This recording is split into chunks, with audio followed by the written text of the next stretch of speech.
ಗೌರಿ ಇದೇನ್ ಗೊತ್ತಾ? ಇದು ನಮ್ಮ ಭೂಮಿ ಅಲ್ವಾ? ನಮ್ಮ ಭೂಮಿನ ಯಾವ ಯಾವ ಹೆಸರಿನಿಂದ ಕರೀತಾರೆ ಅಂತ ನಿಮ್ಗೆ ಗೊತ್ತಾ? ಗೊತ್ತು. ಜೀವಂತ ಗ್ರಹ, ನೀಲಿ ಗ್ರಹ, ವಿಶಿಷ್ಟ ಗ್ರಹ, ಜಲಾವೃತ ಗ್ರಹ ಅಂತೆಲ್ಲ ಕರೀತಾರೆ. ವಿಶಿಷ್ಟ ಗ್ರಹ ಅಂತ ಯಾಕೆ ಕರೀತಾರೆ ಅಂತ ನಿಮ್ಗೆ ಗೊತ್ತಾ? ಹೇಳು.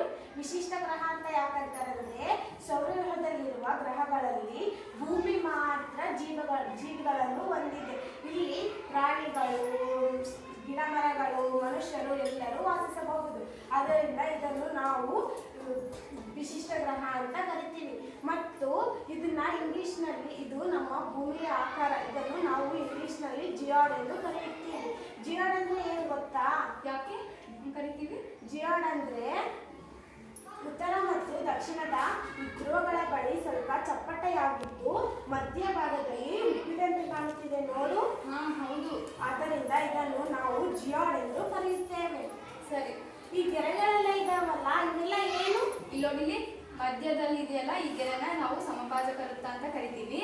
ಮತ್ತೆ ಈ ಗೆರೆಗಳನ್ನೆಲ್ಲ ಅಕ್ಷಾಂಶ ಮತ್ತು ರೇಖಾಂಶ ಅಂತ ಕರಿತೀವಿ. ಅಕ್ಷಾಂಶ ಅಂದ್ರೆ ಸಮಭಾಜಕ ವೃತ್ತಕ್ಕೆ ಸಮಾನಾಂತರವಾಗಿ ಪೂರ್ವ ಪಶ್ಚಿಮವಾಗಿ ಎಳೆದಿರುವಂತಹ ಕಾಲ್ಪನಿಕ ರೇಖೆಗಳನ್ನೇ ನಾವು ಅಕ್ಷಾಂಶ ಅಂತ ಕರಿತೀವಿ.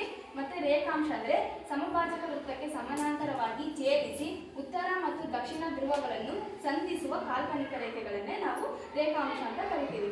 ಅಕ್ಷಾಂಶಗಳು ಮತ್ತು ರೇಖಾಂಶಗಳು ಎಷ್ಟಿದಾವೆ? ಅಕ್ಷಾಂಶ 181 ಇದಾವೆ, ರೇಖಾಂಶ 360 ಇದಾವೆ. ಗೊತ್ತಾಯ್ತಾ? ಗೊತ್ತಾಯ್ತು. ಈ ನೀಲಿ ಮತ್ತು ಈ ಬಣ್ಣಗಳೆಲ್ಲ ಇದಾವಲ್ಲ, ಇವೆಲ್ಲ ಏನು? ಈ ನೀಲಿ ಬಣ್ಣ ನಮ್ಗೆ ನೀರಿರೋ ಬಣ್ಣವನ್ನು ಸೂಚಿಸುತ್ತಾರೆ. ನೀರಿರೋ ಭಾಗವನ್ನೆಲ್ಲ ನಮ್ಗೆ ನೀಲಿ ಬಣ್ಣದಲ್ಲಿ ತೋರಿಸಿದ್ದಾರೆ. ಮತ್ತೆ ಭೂಭಾಗಗಳನ್ನೆಲ್ಲ ನಮಗೆ ಕಲರ್ ಬಣ್ಣದಲ್ಲಿ ತೋರಿಸಿದ್ದಾರೆ.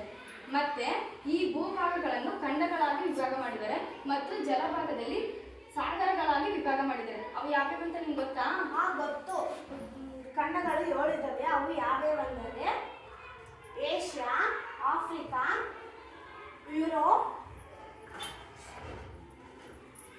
ಉತ್ತರ ಅಮೇರಿಕಾ, ದಕ್ಷಿಣ ಅಮೇರಿಕಾ,